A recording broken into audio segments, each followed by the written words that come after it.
Hello. Welcome back to the Stirrings podcast. I'm your host, Madelaine Ley. It is a pleasure to offer this conversation with temporality researcher Gustavo Nogueira. Gust is a rich thinker.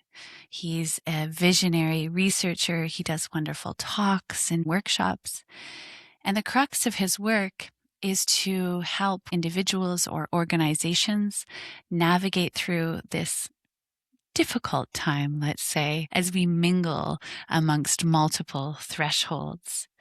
And he introduces people to the many forms of time and the many rhythms of time, reminding us that it's not just the linear boxes and blocks that we have in our Google calendars.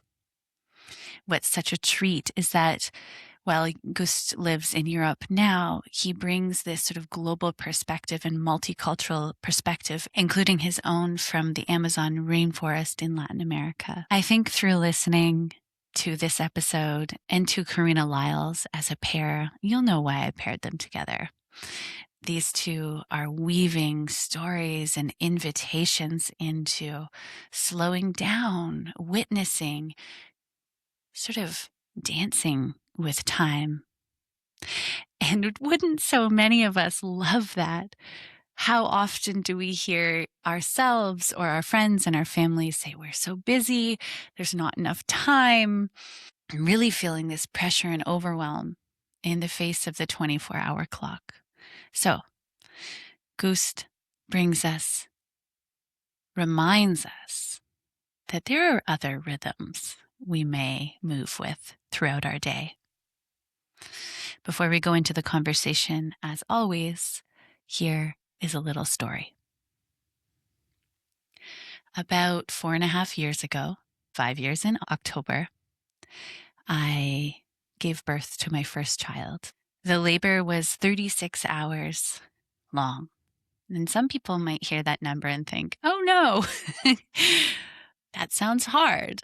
And of course, there was a lot of intensity, of course.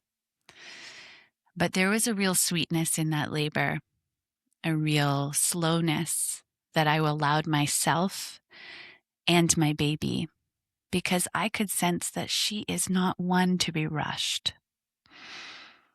She is not one to be pushed.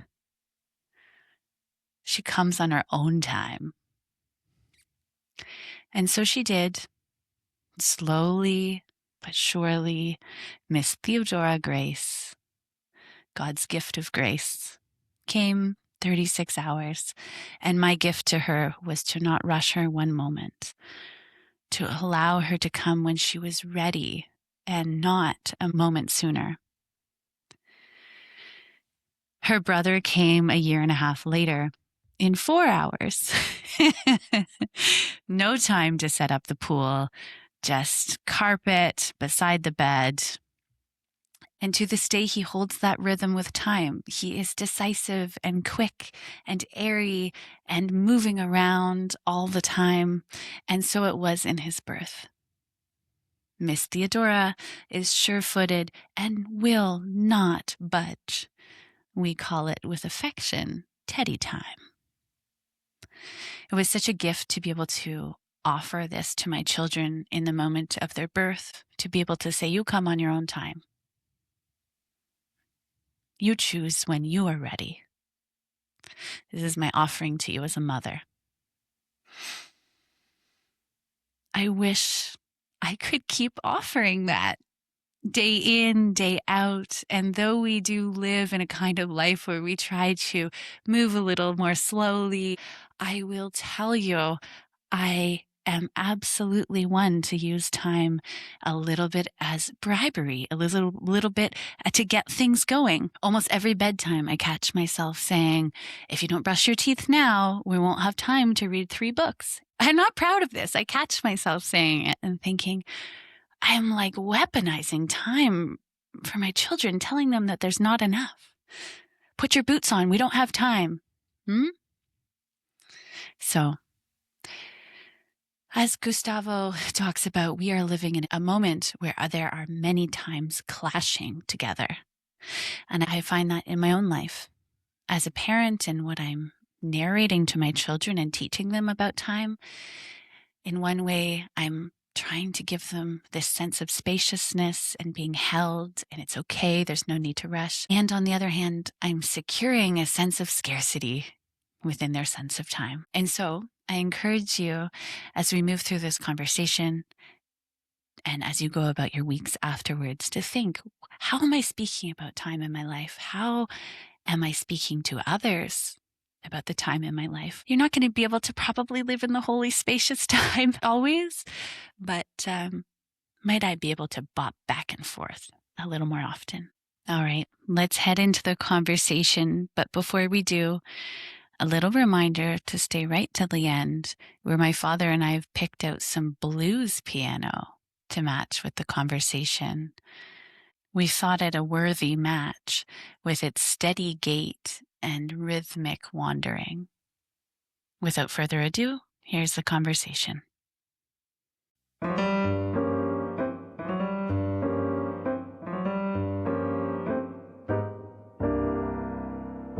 Hi, Gus. Thank you so much for coming to the podcast.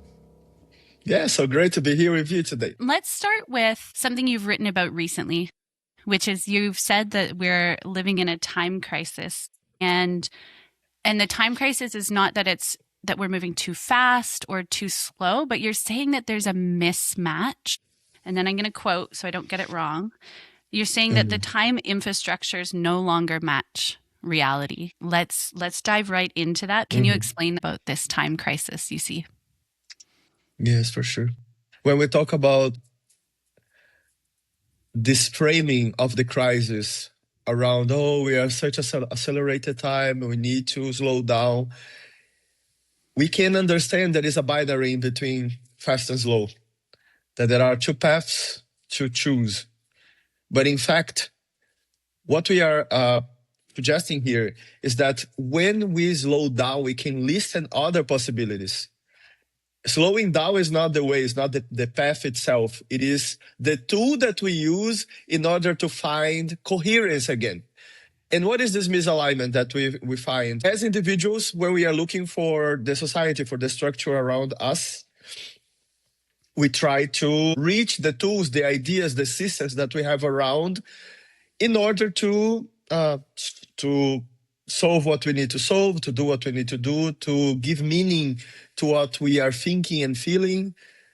But in fact, we are living in a time that most of the echoes from recent past, from the system that we are living, are not being enough to help us to give meaning to what we are living in the present or to what we want to build in order to move towards future. In this sense, to use the time structures that we know, they are not enough. And inside of this context, we start to perceive the importance of finding other structures. For me, this is a really important point because we are in this time in between worlds. I remember Zygmunt Bauman calling this moment when he was still alive as a interregno, or the realm in between. And this realm in between, he was using that metaphor of Gramsci as well, that the king is dead, but the revolution still didn't manifested in the way that we are expecting. So what it happens in this moment in between? We don't have a rule, we don't have a direction. In these moments, Gramsci said that it is the time of the monsters, but what Zimbardo was saying is that this is a moment that we need to become our own compasses. We need to find our own resonance in directions, because this will not be something that the system, the structure is telling us. And when we are questioning the structure around, of course, we are going to feel a lot of personal anxiety, but it is important to understand that this is not only about you. This is civilizational. That is what we are living collectively. This uncertainty that we believe that we need to solve will not be solved, because it is part of this current state of the time in between worlds. In the context of time, I understand this temporal crisis, this thing broken in time, as a threshold. We are facing that the world, or the way that the world was walking until here, doesn't make sense to the next steps. but then it is like an abyss that we are looking, and we know how we were walking until here. We don't know how to cross to the other side. When we are in a threshold, we need to create a transition, not necessarily what it is at the other side, the way that we are going to walk and teach the others to walk at the other side, but it is a bridge. It is something in between. I am from Brazil. I am originally from the Amazon rainforest. I'm now currently living in Europe for almost 10 years now. But these perspectives of how we approach this crisis in the context of how the world was shaped by colonization, for example, as a common ground for the capitalism that we live today. In this colonial context, the cultures in Brazil understood that this relationship with time was not broken now. It was broken when we stopped to respect the perspectives of each culture and each community. Years before that, like in 500 years ago, this process of like starting of colonization happened in Brazil, for example.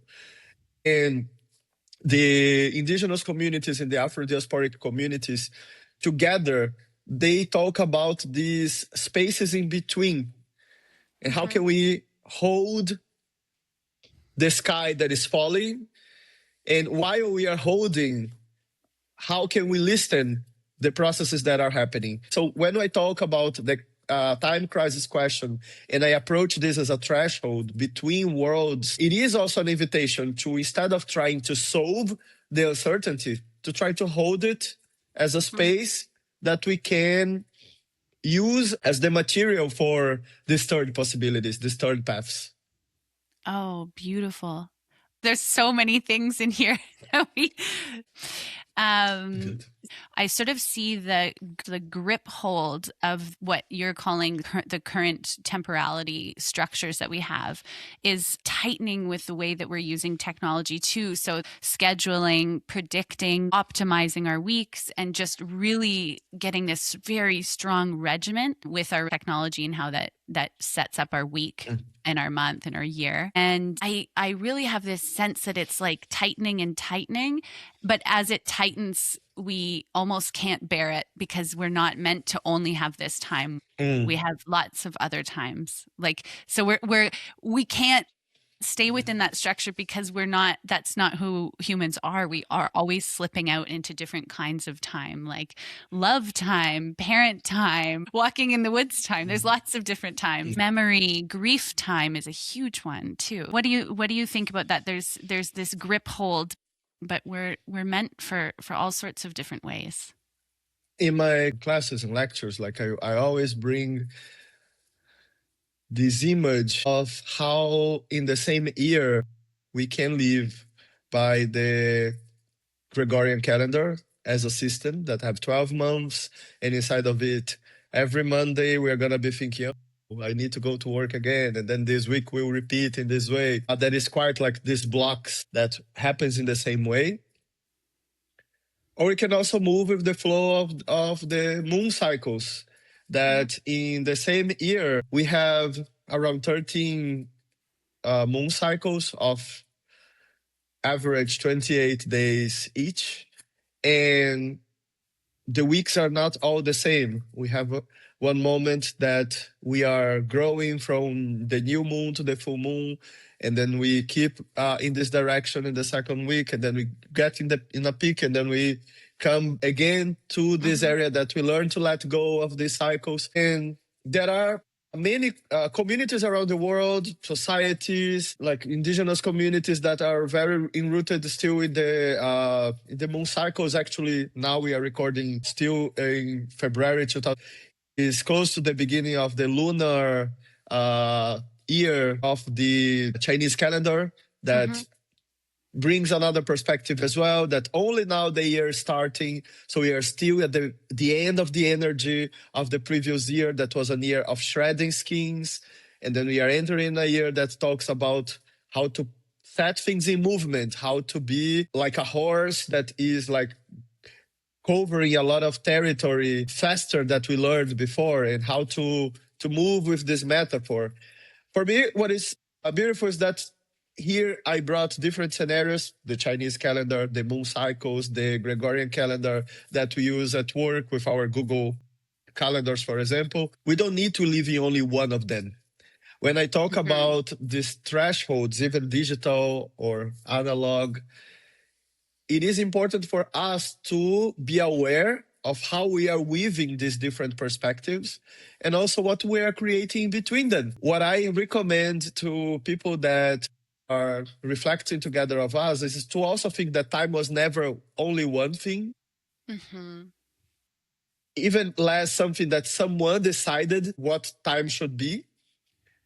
And when we start to play more with this curiosity about in which time I'm living right now, or whose time I'm living right now, is the time of the society, can I save some space to myself or to my own time? The most important thing for me is to look that we have many different perspectives in this plural way, in this plurality of ways. That time is not controlled by one perspective or by this monoculture of what time should be. That usually when we are looking the hours of the day of work and the calendar of the year based on what the market is telling us, this is only one way. It is important to understand what is the time with my community, with my family, and what are the artifacts or the metaphors that we use to reflect on this time, because need to be different than the ones that we use with a boardroom. When I'm talking about the time of the Amazon rainforest, I should not be using the same metaphors that we are using, right? Decide something with the board of a company. And I'm bringing these examples to show how these concepts, they are not only theory, but things that we witness. For me, if we have a lot of roles in the world as scientists, artists, spiritualists, researchers, when we are talking about time, the one that also always comes back to me is the one of the witness, that we are witnessing time. For me, it's really interesting. What can we learn when we witness time? And it's not that we need more time, but maybe for me, it's a beautiful reflection when we think that maybe time needs us. And time gets embodied when we witness what time wants and crosses through us. Beautiful. I love this witness piece as well. I'm wondering, in a lot of these interviews you might do and work you might do, people might say like, what is time? When I was thinking this morning, I wanted to ask you, like, personally, who is time? Who is time?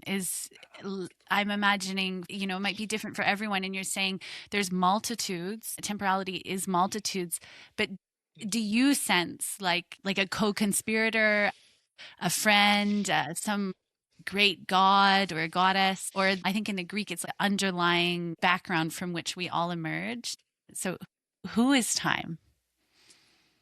I can tell you that I recently did this experiment write uh, to write and to receive a letter from my future self, and also one from time itself. And I can tell you a bit how my perspective of time talks with me, but I can also talk about this who is time in the perspectives that I am more connected to it. And they are multitude as well in this sense. We have, for example, an Orisha inside of the Afro-diasporic lenses called time or tempo, which is another interesting thing is that in Latin languages, the word for time is the same word that we use for weather, and is the same word that we use for rhythm, like in the music. That is like the tempo that we use for music, and the tempo is the word that we use for what time is it. And it is also the weather. Como está o tempo? How is the weather? How is the time? Is what we say in language. And for me, it's also beautiful when these things are many and at the same time, like the same word. So I will tell you that tempo, it is an Orisha, this entity that in this Afro-diasporic perspective, it is the one that when you are open and grateful gives you. But if you are not open to what is giving you is the one that also can take from you. And in this moment, this is a metaphor that we all always and often hear, that is tempo dá e tempo tira. Tempo é orixá. The time gives you, but the same time that gives you things is the time that can take it back if it's not what is serving to what the purpose is anymore. So this is only one of the facets of time in this perspective. Another one is called iroko, that it is a tree, not embodied as a human figure, just a tree. And for me, it's a beautiful thing that I often dream that I am in a huge tree that looks like a African baobab, that is like, or a sumauma tree that is a common tree in my hometown. Its shape shifts, but it's like this huge, huge, huge tree that in each branch you have almost like a floor of a house. And to go on the tree, you can find which branch is yours, and you can find memories from past versions of yourself as well. Oh. Past and future versions of yourself. And for me, it's a beautiful thing to imagine that there is a place or a context that we could access all that journals that we did when we were like teenagers or kids that we don't have anymore, and everything that we wrote is still there and we can access. Or maybe books that other versions of ourselves in other lives wrote, they are still there and we can still access. And when I connect with these different perspectives of how can we understand time, I also arrive in my own, like the artifact that I use, that is the torus, that is a mathematical concept, that it is how I embody this explanation that I'm holding right now while we are recording. That it is also an artifact that if I show you, we can see a line, we can see this representation of the linear time, but it is just a matter of a perspective. If I change the perspective, the same line can become a circle. And we don't have the contrast or the polarity in between. Time is linear, time is circular. We can see both, just changing the perspective of the same object, of the same artifact. And for me, we are always trying to choose one of them as the one that we will use to represent. I have many of different circles and cycles here, but the torus actually shows how all of them are interconnected and how we can see all of this spiraling around itself, around a center, that we don't have a single direction. When we are saying that we are moving towards past or future, actually we are just experimenting different versions of ourselves, expressing different versions of ourselves, and maybe touching the center that is the closest to our essence, and going as far as we can in that experimentation of our expressions, and then remembering how to return to the center, to return to our core. So when I embody the time, I think about all of these different who's, that they can be a human figure, like with the temple orisha, or how like the tree that is Iroko, the time of the rivers, that from here where we are, maybe we cannot see the next branch of the river, but this doesn't mean that the river is already not there. And maybe we can even feeling and sensing that there is a waterfall in some direction, take another direction of the river and never see this waterfall. This doesn't mean that the waterfall was not there. We just took a different branch of the river, right? Yeah. So for me, these are the main metaphors: the torus, the orishas, that are these entities, the tree, the river. Yes. You mentioned that about this, like these cycles that we're moving, and I think you mean that at an individual level, but when you were speaking, I was like, I wonder if like there's this collective rhythm that we're moving through as well. Do you feel that? Yes, I do. Just like the line and the cycles are perspectives of the same, different cultures perceive these in different ways, right? We have how power was shifting hands in different moments of history, along like thousands of years, and we can look to the patterns of this also as a collective rhythm. Empires that existed with kings and queens and emperors that we believe that their kingdoms would be forever. And suddenly no one remembered that anymore. And today we look a lot to this moment in the present as, oh my God, it's so disempowering to think of what can I do with things that I don't agree of what is happening around. But in fact, it is only one lens that this will be stagnated or established as it is forever. The thing that we actually know about time is that everything changes, that everything is temporal. The temporality is the way that we perceive the passage of time and the way that we choose, or someone is choosing for us, living the time of our lives. We know that our lives had a beginning. We were all had our birth moment, and it will have an end for this cycle. Some cultures think of temporality only what happens in between collectively this moment of beginning of birth and death. Other cultures also think as temporality what happens in between death and birth, also as part of this cycle. Yeah, that's so great. And for me, these are lenses of the collective. I can go far from, even farther from these ones, when we look to how the Hindu culture think of the yugas as these collective huge cycles of creation and destruction. And they say that, yes, we look around today and we see a lot of uncertainty, and we don't understand how this can be leading us to better times. But actually, we need first a cleansing. We need to destroy what was in place in order to open space to what comes next.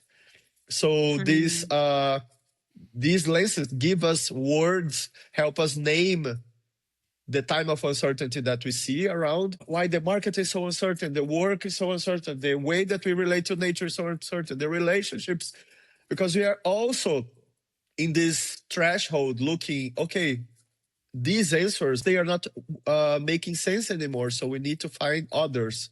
And usually, I'm not saying about everything that happened in the past, but in this short past of this 200, 300 years that we call past, that is basically when we are looking to this modern industrial era, this computational era that we live today, the market, the capitalism, how it works in this current stage.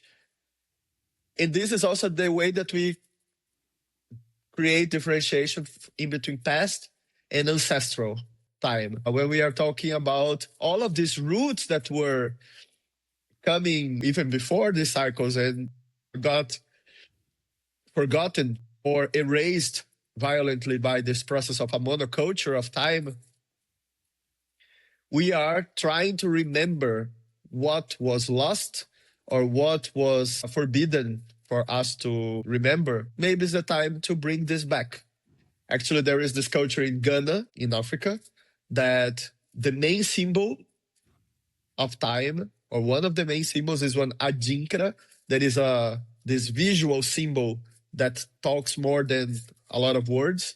And there is this adinkra that is called Sankofa, that is the symbol of a bird looking backwards with the face looking towards the back. And in the peak of the bird has a stone. And people say when they are looking to this symbol, that is the bird looking to the back with a rock in the peak, is that Sankofa in the Ghana language means go back and get it. Go back and get what was already yours. Go back and get what was lost. Go back and get what was took from you. Because sometimes you are searching the next step, or we are facing a challenge and thinking what I need in order to move towards future. And sometimes maybe the answer is not in the next. Sometimes the answer is in to come back, to return, to see what I was holding that I am not holding anymore, that I lost, that I forgot, that was an important part of myself that stayed in the path. I think this last point that you said is so important because, especially with the recent work on and desire, like this real yearning that people are reaching to indigenous knowledges and wisdoms, of which you've already mentioned many. And then Mm-hmm. in the worst case, it's still reproducing this extractivist kind of like taking dynamic. But Mm-hmm. that desire and yearning for something that was this ancient wisdom is there. And when I have found in my own work that people will say, you know, we can't go back to the past, we can't go back, and as if it's even possible. I'm not suggesting going back. I'm not a physicist making a time machine. I like to use this visual of you could have a fire and there'll be some coals that are resting, but you can blow on them and then they come back. But we didn't go back in time. We've attended to something that was still alive, still had the energy in it, pulsing, and with our breath, we may bring it back to life in the current moment. Beautiful, beautiful image, and to weave also on that to say, for me, the most important thing on this process is what are the stories that we can rekindle, like the process that you just described with the fire. When we look and we allow ourselves to relate to these other stories. And it's not about a nostalgia of now I'm gonna live like in the past or I'm gonna go to the past, like we were saying. We're always moving and time is always changing, but we can move towards different directions. And consciously, when we are choosing, if possible, to relate to different stories other than the clock time, the calendar time, the capitalist time, that is are the ones that are the same in this monoculture of time that we were talking. Maybe we can also find other ways of being ourselves, of becoming different perspectives of us that we didn't meet yet because we only related to the versions that needed to deal with control, with scarcity, with urgency, with predictability, many things through urgent lenses. But I know that we both appreciate the work of Bio Komolafen, and Bio has this way of approaching to say that the way that we are trying to solve the problem maybe is part of the problem. And when he talks about this different framing, it's like if I decide to approach a solution through urgency, let's try to all run and do this thing to solve whatever I'm focusing right now. I am also gonna imprint the urgency in that solution. Kind of And it's continue it. not that, and I will continue bringing exactly. And it's not that so then I will not do anything. No, it's like how can I stop, slow down for time enough in order to be able to see other ways to solve that or to other things that I want to imprint in that solution, other qualities. I wanted to go back to something you spoke about: time giveth and time can take away. I'm often drawn to the cycles of birth and death. And then, as you so beautifully put, this, death to birth as well. And so we see within humans and our life here that we've often been drawn to these rhythms. And I Mm-hmm. see what maybe an echo or, no, maybe even just a version of this in the kind of dominating temporality infrastructures that we have Mm-hmm. today, which is Mm-hmm. to say that that rhythmic cycle of birth and death and death and birth is distorted in a scarcity Mm-hmm. culture. So just to explain a little bit further what I'm Mm-hmm. on the edge of here, in the scarcity culture, it's also like time is going to go. And so that's why you need to optimize it. That's why you need to take control of it. And this sense that time could be taken away, and you just don't have enough of it. And Mm-hmm. so I'm wondering if you see that, is it like sort of kind of like a distorted version of these versions that are more rhythmic and more cyclical? Yes, precisely. There is a different type of cycle, but it is a cycle that, just like the torus when it's flattened, when it's closed, is almost like it is a cycle that we are spinning and going back to kind of the same things. So I see like it is for me the representation or the metaphor of the hamster wheel. We Yeah. ran and ran and ran and ran, but we are still in the same place on that Mhm. thing, or just most probably more tired as well. What I see about these cycles and I want to bring here is also the perspective I was mentioning earlier today in a conversation about the importance that had to my work. The time that I went to Germany, to Jena, that is a city where in one university there we have this German sociologist called Hartmut Hase. Mm. And he talks about a new theory of modernity through the lenses of acceleration. Mhm. And for me, his work weaves a lot these perspectives that I also approach the time crisis that we are living, because it says we look a lot to how the technology is speeding up, for example, but we don't think of the other layers, other dimensions of this acceleration. We also have a social acceleration that happens when we have some change around tech, like we are living Mhm. today, and like we live with AI, and like we lived in many other chapters of our society as well. And what it happens when we have the social dimension of acceleration, and that we start to see everyone else around trying to move to understand what is that thing happening. You don't have a choice anymore. As a society, we all need to move around faster. And there is a third layer of this acceleration, that is the acceleration of your individual pace of life, your rhythm.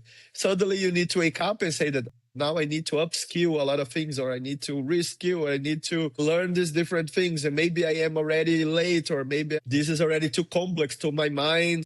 And no, these are these branches of how this hamster wheel make us exist. So instead of operating by urgency, that is what the system wants, Mhm. how can we question also how this urgency also plays a role of control, of the Yeah. scarcity narrative that you need to do that right now, otherwise you're not going to get or have what you want. And this also increase a lot of the ways of saying, no, everyone should do the same towards this. That is easier for us to predict how lives are going to be, because everyone is doing the same. Yeah. Everyone is on social media. Everyone is using these AI tools. So, but the prediction in this sense is closing possibilities. If Mhm. everyone is doing what was predicted, we are also saying that we have less possibilities. We also only have what was predicted. And the current tool, the current expression of the system is AI, in the sense of the time of AI is run by optimization, prediction, the compression of possibilities, because it is about the risk of minimization, the pattern repetitions, how AI can predict like the probable extensions of past. So AI uses data sets of the past and thinks of how to predict probable extensions of this past. This is different of imagining the future.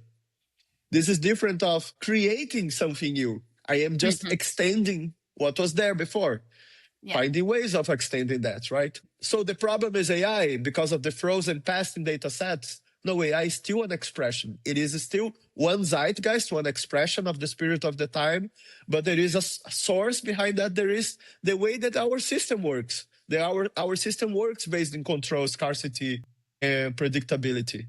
What we need to Mhm. find are ways of questioning this. We don't have time. Be efficient.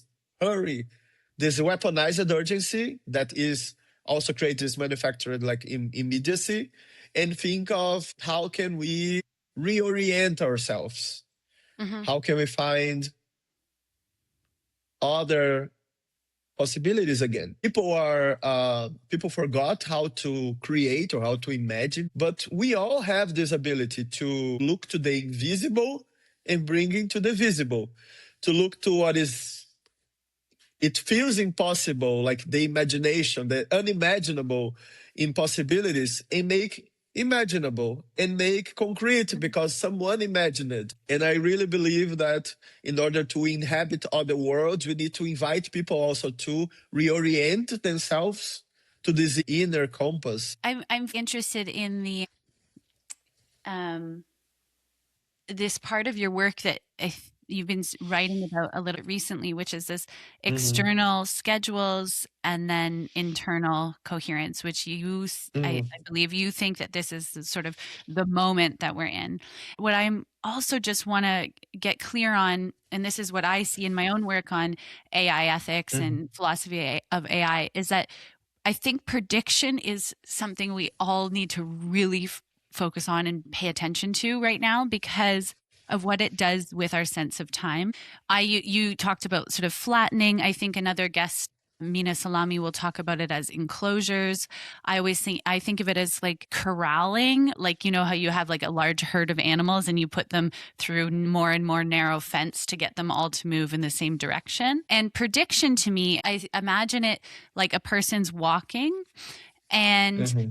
instead of having all the possibilities of which way to go, like what you're talking about, like this really full threshold filled with sort of bursting with various possibilities, instead of that, that each step they take just before they hit the ground, the corporations are putting the ground underneath their feet. And it seems so small because it's just like a recommendation for the next song. It's just a recommendation for the next book you buy. It's just a recommendation about investing. But all of these seemingly mundane recommendations and then predictions about how we might, you know, how much you need to sleep and how much you need to walk and your GPS about just how to get from point A to point B. It's slowly, subtly, but I would say, in my opinion, catastrophically Mm-hmm. Mm-hmm. corralling us into this life of prediction, not by ourselves, but by some Mm-hmm. external forces. So Yes. I'm wondering, do you agree with that assessment? and and then what is this internal coherence? It feels like in something like instinctual that we're not rid of. We have it within us. I think we always do. Mm-hmm. For the first part, I totally agree of how well it is how the predictive algorithms are influencing our reality around. And we know that a lot of people that understand a lot of gambling and addiction were creating this thinking behind this logic. Actually, I recommend to everyone the work from Tristan Harris in the Center for Human Technology, analyzing all of the impact that these lenses have in the way that the technology was created, not as a problem into evolve the technology or to upgrade the technology, but what are the impacts that we have when, in order to upgrade the technology, we need to downgrade humanity.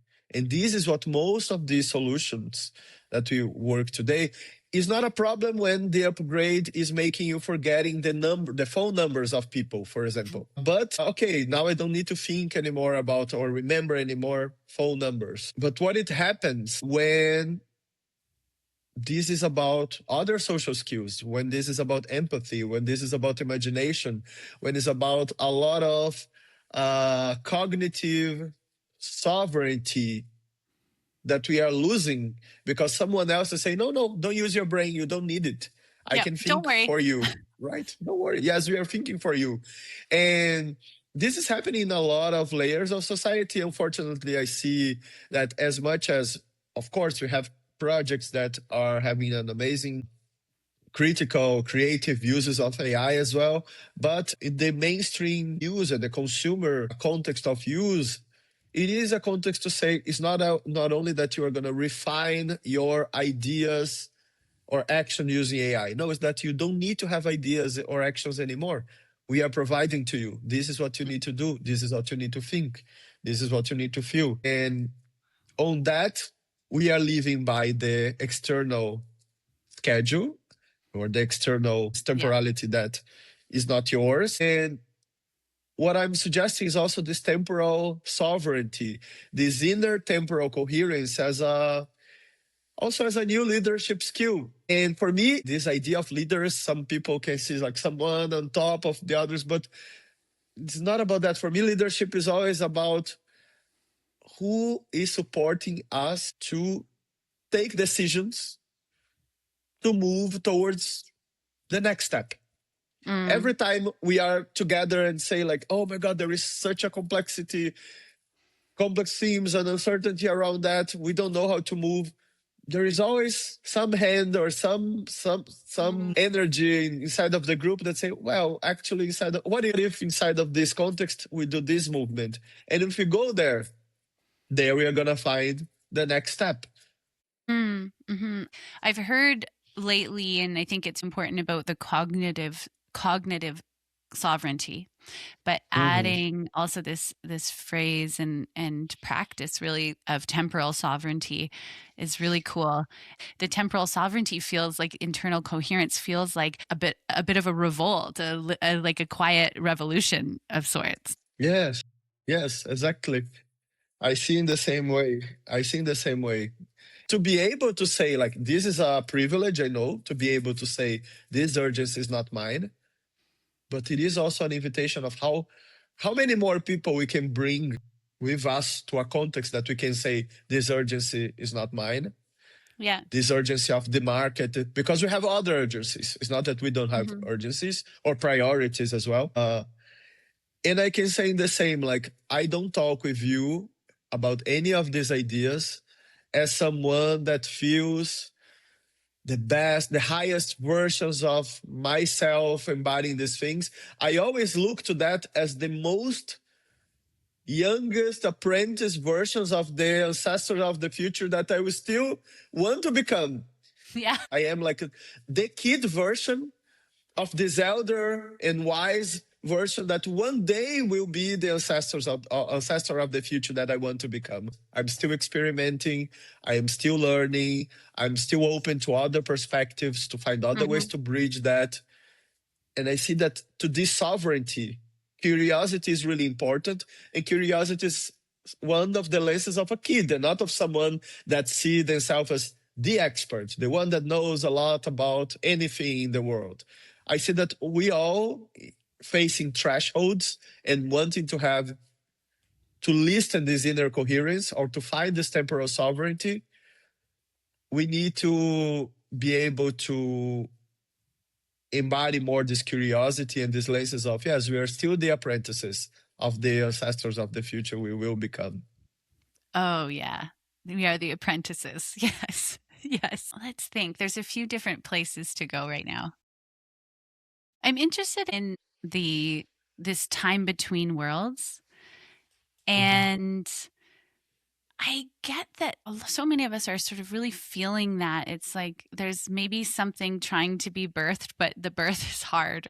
And so what's bothered me sometimes about this time between worlds language is that it could flatten, it could become linear, where it's sort of like past, present, and future, and we're in a progress line. And I've heard people in AI conversations, for example, say we're like in this progress moment onto the next state of higher consciousness. And it's sort of this, yeah, it's still got this like pretty heavy, what I would say is a sort of colonial temporality of pushing progress forward and forcing everybody to come along. Just getting back to this threshold is that what you're not describing is that the next step is already set or determined, but is filled with possibility.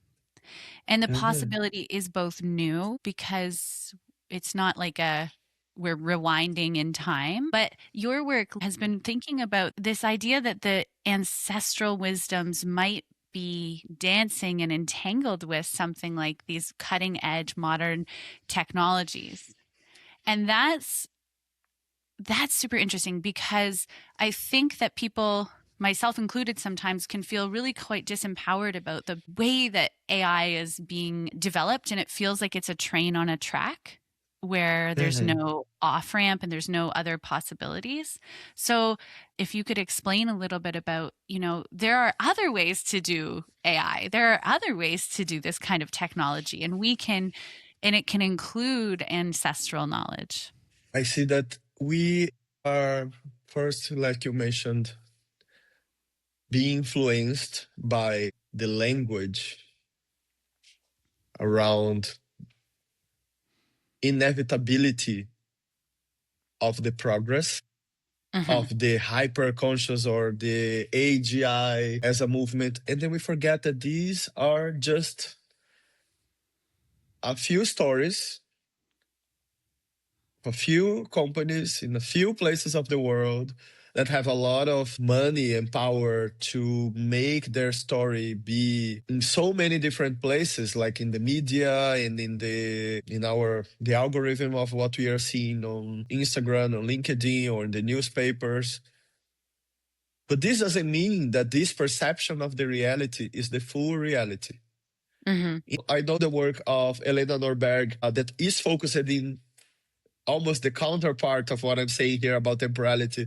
Her work is focusing in locality, in the spatial solutions that can be birthed and can be born, and then we can give birth only in this specific place of the world or of this specific community, knowing that they will be different. We started our conversation mentioned that we have more than one perspective of time. We have many. We have this plurality of perspectives. So the same about the solutions. Why we believe that what is being created in the Silicon Valley is what makes sense to everywhere. Today we know already that when the minds in China think about the same kind of technology, they create things that are completely different, because one cosmovision creates different cosmotechniques. And this is a sentence from Yuk Hui, that is another researcher that say, yes, of course, inside of the worldview or the cosmovision of the Silicon Valley, that everything is about growth, scalability, predictability, control, stocks. These are the kind of solutions that they will create to respond to the beliefs that they have. So this cosmovision will have their cosmotechnique, or the Yeah. technologies that respond to this worldview. So my invitation is also to look to what other cosmovisions can create, what other cosmovisions are creating already. There is this beautiful project as well called Indigenous AI Protocols. This research paper of indigenous scientists comparing and bringing like the lenses of their cosmovisions to method, to leadership, to vision, to other techniques that can point us in different directions. And I always mention that it is important to have a direction, to have like a vision of where we are moving. I know that the Mozilla Foundation created like an AI theory of change, looking to, okay, what is the world that we would like to inhabit when we think about AI? And not about the market itself, but the world that we will inhabit. And they say, okay, in order to live in a world that we can use that in our favor, we need to be able to still have agency, we humans, the world, the ecology, not only the companies.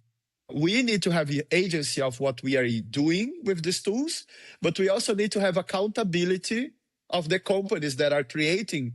They need to be responsible for the things that they are creating by law as well. And Yeah. for that, the theory of change looks to a lot of things that should be happening today to reach this type of outcome. One of these many things are like we need to have diverse teams from not only different places of the world, different cultures, different worldviews, different genders, races, cosmovisions, like we were saying. And then when we are talking about the ancestral take of AI, like in my projects, I'm bringing all of these references, but I am from the Amazonian forest, a territory that is in the global south, in Latin America, that it began my work on contrast, Western, non-Western, linear, non-linear perspectives on Mm-hmm. time. So my root in the sense of locality is this region where we found a way to weave African, indigenous, European with all the Western influence of that, and Asian as well, because like we have huge communities, for example, from Japan, one of the biggest of the world is there in Brazil. And we found a way to still exist with coherence, with these multiple branches and diverse branches of cultures. So how can we bring that and entangle the same logic when we are assembling a team, thinking of a project, creating a new system or technology? Because usually, yes, we invite people from other places, but we put everyone to think in the same rule, in the same framework of the Western society.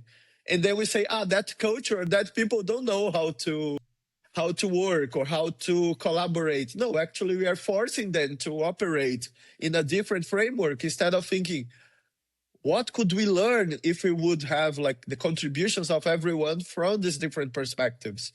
So I really believe that when we want to go beyond progress, like you mentioned it, and looking for connecting with these other perspectives, we need to have this deep listening of other possibilities. The indigenous communities, African communities, they were here way before these contemporary, like modern structures, and they were creating technologies that for me are way more advanced than things that we still understand. They understand like about the cycles of the world, about the weather, about the plants, about the animals, about healing, about how to relate to each other, existing in community, how to create these rituals that preserve the memory towards other times, and so many more things. How can we listen? Not in a sense of like, okay, how can I extract and explore and bring that to my perspective? But no, how can I listen the things that maybe I am not the center, the protagonist of something that is happening right now that someone else is doing? How can we establish like these collaborations in between different worldviews, cosmovisions, that we can work together? Global South, Global North. We have one side has structure, has the capacity of not only having the resources, but to make this thing available. So, okay, how can we connect with who is thinking in a different way? How can we learn together on this sense? So for me, all of this is an opportunity of return, not in a sense of nostalgia, of like go back, but to understand that it is another way of embodying time, that the past is not behind you, the future is not ahead of you, that we are just finding ways to uphold the future together and to allow time to arrive through us. And then again, the metaphor of the witness, we are going to be doing the things that we need in order to become the ancestors of the future that we mentioned. But in order to do that, we are just allowing time to use us as this body. So it's not that we are embodying time. We are more like being the body that time is using in order to perform what needs to happen in the world as well.